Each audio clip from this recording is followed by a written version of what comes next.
السلام علیکم متی اللہ جان ایم جے ٹی وی اسلام آباد ہائی کورٹ میں جسٹس اعظم کی عدالت میں ایڈوکیٹ ایمان مزاری اور ایڈوکیٹ ہادی علی چٹھا کی طرف سے جلد اپیلوں کی جلد سماعت کی درخواست کا فیصلہ آج بھی نہیں ہو سکا۔ یہ بنیادی طور پہ تاریخ مانگنے کے لیے درخواست دائر کی گئی تھی، اور وہ بھی سپریم کورٹ کے اس حکم کے بعد جس میں کہا گیا تھا کہ اسلام آباد ہائی کورٹ 2 ہفتے کے اندر ترجیحاً پریفریبلی 2 ہفتے کے اندر ان اپیلوں کا فیصلہ کرے یا پھر تاریخ کے حوالے سے فیصلہ کرے۔ تو تاریخ کے حوالے سے سپریم کورٹ کا آرڈر کے باوجود جسٹس اعظم خان کی عدالت میں جب کیس لگا تو اس میں ایک نیا تکنیکی اعتراض جو رجسٹرار آفس نے نہیں کیا تھا، بلکہ جسٹس اعظم خان کی طرف سے یہ اعتراض آیا اور کہا کہ اس میں سپریم کورٹ کے حکم نامے کی مصدقہ نقل نہیں لگائی گئی۔ اب وہ حکم نامہ کیا تھا؟ حکم نامہ صرف یہ تھا کہ اسلام آباد ہائی کورٹ جو اپیلیں ہیں سزا معطلی کی ان کو 2 ہفتے کے اندر پریفریبلی ڈیسائیڈ کریں۔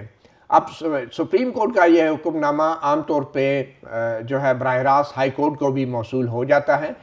اس حوالے سے تو کوئی معلومات نہیں، یقیناً وہ موصول ہو چکا ہوگا، مگر جسٹس اعظم خان نے کہا کہ ان کے پاس جو فائل ہے اس میں سپریم کورٹ کے حکم نامے کی مصدقہ نقل نہیں ہے، اور اس پہ ایڈوکیٹ فیصل صدیقی نے فوری طور پہ جو مصدقہ نقل تھی وہ نکال کر جسٹس اعظم خان کو پیش کی اور کہا کہ جناب یہ ہے وہ مصدقہ نقل، آپ اس کو ریکارڈ پہ رکھ لیں، جس پہ جسٹس اعظم خان نے ایک اور اعتراض اٹھا دیا اور کہا کہ نہیں، یہ عدالت میں نہیں پیش کی جا سکتی، یہ آپ رجسٹرار آفس کو پیش کریں۔ اب صورتحال یہ ہے کہ رجسٹرار آفس نے مصدقہ نقل کے حوالے سے کوئی اعتراض نہیں اٹھایا تھا، جسٹس اعظم خان نے جو ہے یہ اعتراض اٹھایا، اور پھر عدالت کے اندر جو معمول کے جو مقدمات ہیں ان میں بہت سے مقدمات میں عدالت کے اندر بھی مصدقہ نقل جو ہے وہ درخواست گزار سے لے کے ریکارڈ کا حصہ بنا دی جاتی ہے، کیونکہ مصدقہ کا مطلب ہی مصدقہ ہے، اس میں اور کوئی تصدیق کی ضرورت نہیں ہوتی، تو وہ چاہے رجسٹرار آفس میں ہو چاہے ہائی کورٹ کے جج کے سامنے پیش کی جائے، سپریم کورٹ کی اگر وہ مہر لگی ہے، وہ سٹیمپ لگی ہے، تو وہ ہائی کورٹ کا جج بھی اس کو براہ راست وصول کر سکتا ہے۔ اگر اس میں کوئی خامی ہے، کسی کو اعتراض ہے یا کسی نے کوئی گڑبڑ کی ہے، جعل سازی کی ہے، تو اس کے مطابق پھر آبویسلی قانون کے مطابق کارروائی کی جا سکتی ہے۔ مگر یہاں پہ وکلا کھڑے تھے، سینئر وکلا کھڑے تھے، سٹیٹمنٹ ایٹ دا بار وہ دے رہے تھے کہ جناب سپریم کورٹ کا آرڈر ہے، میڈیا میں رپورٹ ہو چکا ہے، ویب سائٹ سے آ چکا ہے، اور مصدقہ نقل بھی پیش کی جا رہی ہے، مگر جسٹس اعظم خان نے وہ لینے سے انکار کیا اور کہا کہ یہ رجسٹرار آفس میں مصدقہ نقل جمع ہوگی ایک درخواست کے ساتھ، اور پھر رجسٹرار آفس نئے سرے سے جو ہے کوئی نئی تاریخ دے گا، اور وہ تاریخ دے گا کہ تاریخ لینے کی جو درخواست ہے وہ کون سی تاریخ کو سنی جائے گی۔ تو یہ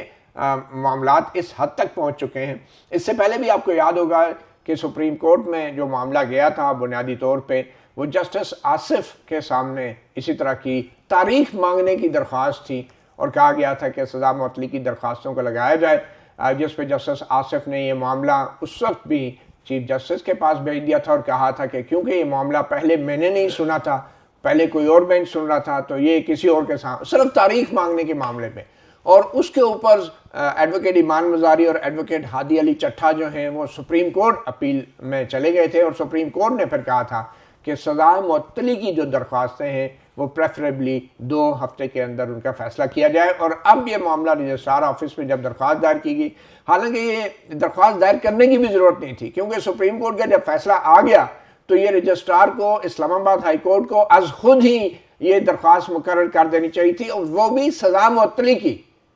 یہ تاریخ مانگنے والی درخواستوں کی ضرورت نہیں تھی، اب سزا معطلی کی۔ لیکن ہوا کیا، کیونکہ عید کی چھٹیاں قریب تھی، ایڈوکیٹ ایمان مزاری اور ایڈوکیٹ ہادی علی چٹھا کو یہ خدشہ تھا کہ یہ عید کے بعد پھر لگائی جائے گی، تاخیر کی جائے گی اس میں، تو انہوں نے ایک رسمی کارروائی کرتے ہوئے تاریخ مانگنے کے لیے ارلی ہیئرنگ کی جلد سماعت کی درخواست ڈال دی، اور کہا گیا کہ سپریم کورٹ نے بھی یہ کہا ہے کہ 2 ہفتے میں سزا معطلی کا فیصلہ کیا جائے۔ تو یہاں تو تاریخ کی درخواست کے اوپر ہائی کورٹ کے جج کی طرف سے اعتراض آ رہے ہیں، سزا معطلی کی درخواستیں تو ابھی لگنا بہت دور کی بات ہے۔ تو ایک بار پھر یوں محسوس ہو رہا ہے کہ اسلام آباد ہائی کورٹ کے یہ جو ججز ہیں، جیسے پہلے جسٹس آصف تھے اور اب جسٹس اعظم، یہ بظاہر شدید دباؤ میں ہیں اور یہ چھوٹی چھوٹی وجوہات کی بنا پہ اپنے ساتھی وکلا جو بار کے لوگ ہیں ان کو تاریخ تک نہیں دینے کی ہمت کر پا رہے ہیں، تو انصاف دینا تو بہت دور کی بات ہے۔ تو آج جب یہ سارا معاملہ ہو گیا ہے اور ایڈوکیٹ ایمان مزاری کی والدہ ڈاکٹر شیری مزاری بھی آج آئی تھی بڑی امید لے کر کہ عید سے پہلے شاید ان کی سزا معطلی کا کوئی فیصلہ ہو اور ممکن ہے کہ وہ عید گھر منا سکیں، وہ بھی کافی مایوس نظر آئی۔ ایڈوکیٹ ریاست علی آزاد جو سابق صدر ہیں اسلام آباد ہائی کورٹ بار کے، وہ بھی کافی موجود تھے اور مایوس نظر آئے۔ ایڈوکیٹ فیصل صدیقی کراچی سے آئے تھے صرف تاریخ مانگنے کے لیے اور سپریم کورٹ میں بھی انہوں نے دلائل دیے تھے، وہ بھی کافی مایوس نظر آئے۔ تو آج کی اس سماعت کے بعد ڈاکٹر شیری مزاری ایڈوکیٹ ریاست آزاد نے میڈیا سے کچھ گفتگو کی، آئیے آپ کو سناتے ہیں۔ سپریم کورٹ آف پاکستان نے ہماری ایک پٹیشن جو ہم نے فائل کی تھی اس پہ ایک آرڈر دیا تھا، پاس کیا تھا، ڈائریکشن دی تھی اسلام آباد ہائی کورٹ کو کہ آپ نے ایمان مزاری اور ہادی علی چٹھا کا جو کیس یہاں پہ اپیل پینڈنگ ہے، اس کے ساتھ ہماری جو 426 کی CRPC ضابطہ فوجداری کی سسپینشن آف سینٹنس کی ایک CM ہے، اس کو ودن 2 ویک ڈیسائیڈ کرنے کے لیے ڈائریکشن دی تھی۔ اور اس آرڈر میں یہ لکھا تھا کہ جب یہ آرڈر ریسیو ہو جائے تو آفیشلی یہ order supreme court of Pakistan سے اسلام آباد ہائی کورٹ کو ریسیو بھی ہو گیا ہوگا ہماری اطلاعات کے مطابق۔ ہم نے ایک پھر بھی حفظ ما تقدم کے طور پر ایک CM فائل کی کہ in the light of the order passed by the Supreme Court اس کیس کو جلدی فکس کیا جائے اور ودن 2 ویک اس کو ڈیسائیڈ کیا جائے۔ آج وہ ہماری CM یہاں پہ فکس تھی جس میں ہم پیش ہوئے، جس میں فیصل صدیقی صاحب، میں اور دیگر جو وکلا صاحبان اور بار کے نمائندگان جو تھے وہ پیش ہوئے۔ تو وہاں پہ جج صاحب نے کہا کہ جی میرے پاس، پہلے تو انہوں نے کہا کہ جی آرڈر پڑھیں، ہم نے آرڈر پڑھ دیا، اس کے اندر وہ جو 2 ویکس کی ڈائریکشن تھی وہ بالکل کرسٹل کلیئر تھی۔ تو بہرحال کورٹ نے آبجیکٹ کیا بائی اینی ریزن، یہ کبھی ہم نے سنا نہیں ہے کہ جی آپ نے اٹیسٹڈ کاپی تو ہمیں دی نہیں ہے، تو ہم نے اسی وقت اٹیسٹڈ کاپی کورٹ کے حوالے کی۔ کورٹ نے کہا یہ کوئی طریقہ کار نہیں ہے، حالانکہ پریکٹس میں ایسے ہے، نارملی جو اٹیسٹڈ کاپیز ہوتی ہیں وہ ہم بائی ہینڈ بھی کورٹ کے اندر دے دیتے ہیں اور کورٹس جو ہیں وہ لے لیتی ہیں، لیکن اس سے بھی آگے اگر جائیں، اگر اٹیسٹڈ کاپی نہیں تھی تو جو ہم نے CM فائل کی تھی اس کے ساتھ جو سپریم کورٹ آف پاکستان کی سائٹ ہے اس کا ان اٹیسٹڈ آرڈر ہم نے لگایا تھا، اس کو بھی پریزمپشن آف ٹروتھ حاصل ہے۔ اگر وہ آرڈر ٹھیک نہیں ہے، وہ جعلی ہے، تو جو پٹیشنر ہے، جو اپیلانٹس ہیں، ان کے خلاف کارروائی ہو سکتی، لیکن میں نہ مانوں والی بات ہے۔ کورٹ نے کہا نہیں جی یہ آپ ایک الگ سے CM لگائیں۔ اگر وہ آرڈر اٹیسٹڈ کاپی یا اس کو پریزمپشن آف ٹروتھ حاصل نہیں تھی تو جو آفس تھا وہ جب CM لگی تھی تو اس پہ اعتراض لگا دیتے۔ آج آفس آبجیکشن کے طور پہ ہماری CM سنی جاتی، وہ تو آفس نے لگایا ہی نہیں ہے۔ اب کورٹ نے دوبارہ کہا کہ جی آپ CM لگائیں اور اس کے ساتھ یہ اٹیسٹڈ کاپی لگائیں۔ آج ہم CM فائل کرنے، ہمیں یہ اندیشہ ہے جس پہ ہمیں بڑا سٹرونگ اپریہنشن ہے کہ چونکہ اس کیس کو لنگر آن کرنے کے لیے ممکن ہے ہماری یہ CM کل کے لیے فکس نہ ہو یا لانگ ٹائم کے لیے یہ فکس نہ ہو، تو ہمیں اندیشہ ہے کہ کورٹ ان ایکسکیوزز کے ساتھ ہادی اور ایمان ان کا جو کیس ہے اس کو سننا نہیں چاہ رہی، اس کو لنگر آن کرنا چاہ رہی ہے، جو کہ کبھی آئین اور قانون کے اس میں نہیں آتا۔ آپ نے تو جب ویب سائٹ کا آرڈر آ گیا ہم کوئی سپریم کورٹ کا جعلی آرڈر دیں گے؟ نہیں ہے ایسی بات، ہم نے اسی وقت اٹیسٹڈ کاپی بھی پیش کر دی۔ تو میں سمجھتا ہوں کہ کورٹ کو ایک ایکچوئل ڈیٹ دینی چاہیے تھی، جس پہ ہمیں اندیشہ ہے کہ آئندہ بھی شاید یہ ان ایکسکیوزز کے ساتھ اس کیس کو فکس نہیں کرنا چاہ رہے اور اس کو لنگر آن کرنا چاہ رہے۔ اچھا ریاست صاحب، اس سے پہلے بھی جسٹس آصف کے سامنے یہ جب کیس لگا تھا تو وہ بھی ایک ارلی ہیئرنگ کی ہی درخواست تھی اور تاریخ مانگی گئی، تو یہ تاریخ مانگنے والے معمولی مسئلے کے اوپر بھی اتنی تکنیکی اعتراضات جو آئے ہیں، کیا رجسٹرار نے یہی اعتراض لگایا تھا؟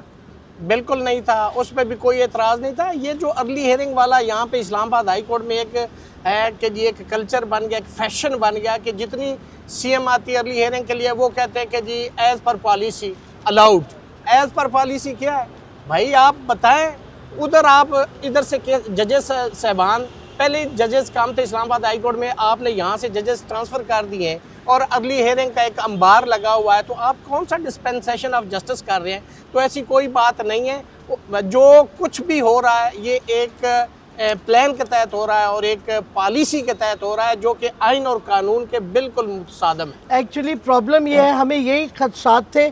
کہ سپریم کورٹ میں جو ہم نے یہ خدشات پیش کیے ہمارے لائر نے کہ ہمیں وہاں سے انصاف نہیں ملے گا اسلام آباد ہائی کورٹ سے، کیونکہ ہم نے رویہ دیکھا، آپ نے جج آصف پہ اور ڈوگر اس وقت پنگ پونگ کھیل رہے تھے اپیل کے ساتھ، اس واسطے ہم سپریم کورٹ گئے اور سپریم کورٹ میں جو خدشات ہم نے پیش کیے تھے آج وہ واضح ہو گئے ہیں۔ اسلام آباد ہائی کورٹ میں جب کورٹ نے ایک عجیب و غریب فیصلہ دیا ہے کہ جی اٹیسٹڈ کاپی نہیں، اٹیسٹڈ کاپی دے دی ہے۔ اصل ایشو یہ ہے کہ وہ یہ کیس اتنا کمزور ہے، شام ٹرائل ہوئی، پروسیجر تک ڈیو پروسیس تک فالو نہیں کیا گیا، تو کوئی لیگل اینٹی، کوئی کورٹ، کوئی جج اس کو اپہولڈ کر نہیں سکتا۔ تو آلٹرنیٹیو انہوں نے رکھا ہے کہ ایمان اور ہادی کو جیل میں رکھنا ہے تو آپ ڈیلے کرتے جائیں پروسیجر کو، اور میں سمجھتی ہوں آج پھر بہت بڑی ناانصافی ہوئی ہے ایمان اور ہادی کے ساتھ، جس طریقے سے اسلام آباد کورٹ نے کہا ہے کہ جی ٹیسٹڈ کاپی کا بہانہ جو بنایا ہے، جیسے ریاست صاحب نے بتایا اگر ان کو پرابلم تھا تو رجسٹرار کو objection لگا دینی چاہیے تھی اسی وقت، تو ہم وہ فل objection ہٹا دیتے۔ تو یہ طور طریقہ جو ہے یہ ہمارے خدشات تھے جو پیش ہوئے تھے سپریم کورٹ میں، اور وہ آج ریئلائز ہو گئے ہیں، وہی خدشات جس کی ہمیں فکر تھی وہ ہم نے آج دیکھ لیا ہے۔ یہ ایک تماشا ہے، یہ انصاف نہیں ہے، there is no law, there is no justice, it is all about vengeance، بدل، تو یہ تو انصاف نہیں ہے اور ہم یہ ہائی کورٹ سے نہیں ایکسپیکٹ کر رہے تھے۔ آزاد صاحب ایک چیز بتائیے گا کہ یہ جو کورٹ تھی آج، آپ کو نہیں فیل ہوا کہ یہ دو اسی کورٹ کے وکلا ہیں جن کا مقدمہ ہے جو اس کورٹ میں پیش ہوتے رہے ہیں، تو کیا اب عدالتیں اپنے وکلا کے لیے بھی ان میں کوئی ہمدردی نہیں ہے کہ وہ ان کو تھوڑا سا ریلیف دینے کے لیے، یا ایٹ لیسٹ کم از کم ان کی درخواست تو سننا شروع کر دیتی؟ طور صاحب بات یہ ہے کہ وکیل ہو کے ایکسٹرا ریلیف نہ دے، جو عام لیٹیگنٹ ہے اس کے پیرائے میں ہی ان کا کیس سن لے۔ حالانکہ دیکھیں جو کیس ہے وہ آپ کو بھی پتہ ہے، ہمیں بھی پتہ ہے، لیکن میں سمجھتا ہوں کہ ایک جو آرٹیکل 25 ہے نا آئین کے اندر، ویسے تو بہت سارے آئین کے اندر ہیں، آئین کے اندر آرٹیکل مینشن ہے، فنڈامنٹل رائٹ ہے، چیپٹر 2 کو آپ پڑھیں، لیکن اس کو اپلائی کون کرے گا، امپلیمنٹ کون کرے گا، یہ ہمارا مسئلہ ہے۔ اور دیکھیں دونوں وکیل ہیں، تھارو پروفیشنل لائر ہیں، ہماری بار کے ممبر ہیں، اور انہی کورٹس کے اندر وہ ریگولر پیش ہوتے ہیں، اور میں سمجھتا ہوں کہ جتنے انہوں نے ہیومن رائٹس کے اوپر کیسز کیے ہیں شاید کسی اور وکیل نے نہ کیے ہوں، تو میں سمجھتا ہوں یہ تو ان کا کریڈٹ تھا کہ کورٹ ان کو کنسیڈر کرتی، اپریشیٹ کرتی اور پرائرٹی پہ ان کا کیس سنتی۔ ریاست صاحب ہم نے یہ دیکھا ہے کہ جج جب چاہتے ہیں تو ٹرائل کو افسانہ کی بنیاد پر وہ سنا جاتا ہے، جب اپیل کی باری آتی ہے تو نہیں سنا جاتا۔ کہ یہ جج کی اپنی مرضی ہوتی ہے یا کوئی پالیسی، کوئی لا ان کو بانڈ کرتا ہے کہ اس کے مطابق چلنا ہے؟ دیکھیں اپیل کے ساتھ 426 کا ایک میکنزم ہے، یہ آج بڑی امپورٹنٹ بات ہے جو میں کہنے جا رہا ہوں۔ 426 کا ایک مقصد ہے، ایک مطلب ہے، ایک میکنزم ہے، وہ یہ ہے کہ جب آپ اپیل سنتے ہیں تو اپیل پہ تو بہت سارا ٹائم لگتا ہے، نیچے کنوکشن ہوگی، جو اپیلانٹ ہوتا ہے اس کا یہی اپریہنشن ہوتا ہے کہ نیچے میرے ساتھ زیادتی ہوئے، مجھے آرٹیکل 10A نہیں ملا، مجھے فیئر ٹرائل کا موقع نہیں ملا، تو وہ اس لیے 426 رکھی گئی ہے کہ فوری طور پہ اس کی سزا کو سسپینڈ کر دیا جائے، جو شارٹ سینٹنس میں آتا ہے، اور باقی کیسز میں بھی سسپینشن اس لیے ہوتی کہ کل کو اگر اپیل میں وہ ملزمان بری ہو جائیں تو ان کے وہ جو لمحات زندگی کے جیل کے اندر بے گناہ کے طور پر گزارے گئے ہیں، کیا وہ جج کمپنسیٹ کر سکتا ہے؟ نہیں کر سکتا۔ اس کو کوئی قانون کر سکتا ہے؟ نہیں کر سکتا۔ کوئی اس کو آئین کر سکتا ہے؟ نہیں کر سکتا۔ اس کے پیچھے ایک لیگل وزڈم تھا 426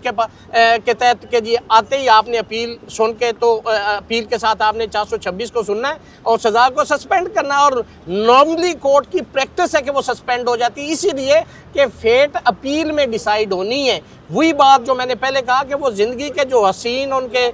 قیمتی لمحات گزریں گے، وہ دنیا کی کوئی طاقت ان کو واپس نہیں لے، یہ میکنزم ہے۔ آپ نے پوچھا نا جو وہ میکنزم ہے 426 کے اندر۔ اور بھائی ایک بات اور میں کہنا چاہوں گی، میری انڈرسٹینڈنگ یہ، ریاست صاحب کین کنٹرڈکٹ می، کہ جب سپریم کورٹ نے ایک آرڈر دیا ہے تو اصولاً تو ہائی کورٹ کو یہ کرنا چاہیے تھا، نوٹسز دے کے ہیئرنگ کی لگا دینی چاہیے تھی. یہ نہیں کہ آپ پہلے ایک ڈیٹ دینے کے لیے ہیئرنگ لگائیں پھر ہیئرنگ لگائیں. یہ مجھے نہیں سمجھ آئی، یہ بھی ایک ڈیلیئنگ ٹیکٹک ہے. تو مطلب ہے یہ گیمز کھیلی جا رہی ہیں، انصاف کی ہمیں کوئی امید نہیں ہے اسلام آباد ہائی کورٹ سے. اچھا ریاست صاحب، یہ آج کی جو ہیئرنگ تھی جسٹس اعظم کے سامنے، یہ سزا معطلی کی تو نہیں تھی، اس کی طرف آج تو ہم ڈیٹ مانگ رہے تھے بھائی کہ جو ہماری 426 جس پہ ہم کہتے ہیں کہ سزا کو سسپینڈ کر دیا جائے، اس کے لیے ایک ہیئرنگ دے دی جائے. آج پوری بار وکلا اور دیکھیں ہم نے ایک سی ایم لگائی جس کی قطعی طور پہ ضرورت نہیں ہے. سپریم کورٹ کے ہزاروں آرڈر ایسے ہوتے ہیں کہ جس میں ڈائریکشن آتی ہے اور سپریم کورٹ آفیشلی ان آرڈرز کو نیچے کنسرن ہائی کورٹس میں بھیج دیتی ہیں، اور یہاں پہ آئی ہمیں تو یہاں تک ایکسیس نہیں ہے. اگر ہم یہ سی ایم نہ لگاتے تو شاید 6 مہینے تک یہ کہتے ہمیں وہ آرڈر ہی ریسیو نہیں ہوا. اور آپ ڈیٹ لینے کے لیے سپریم کورٹ آف پاکستان تک گئے تھے ہم اسی معاملے میں، اور سپریم کورٹ کا آرڈر دے کے ڈیٹ مانگی نہیں ہوئی. اچھا آخر میں یہ بتائیے گا ایمان اور ہادی کے بارے میں، وہ جیل میں کیسے ہیں اور کیا ان کے حوصلے اور اس کے بارے میں؟ دیکھیں ان کے اسپرٹس ٹھیک ٹھاک ہیں، جیل میں وہ خیر خیریت سے ہیں. کچھ ہیلتھ ایشوز ہوتے رہتے ہیں لیکن ادروائز جیل ہے. اور بٹ گیون دیٹ ماشاءاللہ دونوں ٹھیک ٹھاک ہیں، اور ان کی بھی کوئی خاص ایکسپیکٹیشنز نہیں تھیں اسلام آباد ہائی کورٹ سے، اور ہماری تو بالکل ہی نہیں ہے. لیکن سپریم کورٹ کا آرڈر تھا، ہم نے ادھر بھی خدشات پیش کیے، آج وہ واضح ہو گئے ہیں. تو مجھے نہیں لگتا کہ اس اسلام آباد ہائی کورٹ سے کوئی انصاف کی ہم امید رکھ سکیں. یہ جو جب انصاف آپ نے نہیں دینا، جب آپ نے ڈیو پروسیس نہیں دینا، تو پھر آپ رکھے رہیں گے جیل میں لوگوں کو شام ٹرائلز کروا کے، اللیگل کنوکشنز کرا کے. ایمان اور ہادی کے ساتھ یہی ہو رہا ہے. تو آپ نے سنا حالات یہ ہو گئے کہ اب ہائی کورٹ کا ایک جج جو ہے وہ تاریخ دینے کے بھی شاید اس کے پاس اختیار نہیں رہے. یہ ایک بے بسی کا عالم ہے، اور یہ ایک انتہائی شرمناک صورتحال ہے کہ یہ وہ ہائی کورٹ ہے جو خود کو آئینی عدالت کہتی ہے، اور یہ وہ ہائی کورٹ ہے جو ضلعی عدالتوں میں جو مقدمات ہیں ان کی اپیلیں سنتی ہے. یہ وہ ہائی کورٹ ہے جو ڈسٹرکٹ اینڈ سیشن جج کو حکم دیتی ہے کہ فلاں کیس اتنے مدت کے اندر جو ہے ڈیسائیڈ کیا جائے. اور یہ وہ ہائی کورٹ ہے جس کا ایک جج جو ہے وہ ایک اپنے وکلا کا ایک جوڑا جو جیل میں پڑا ہوا ہے، اس کی سزا معطلی نہیں بلکہ اس کی سزا معطلی کی سماعت کی تاریخ دینے کے بھی اب قابل نہیں رہا. مطیع اللہ جان، ایم جے ٹی وی سے اتنا ہی، اجازت دیجیے، اللہ حافظ.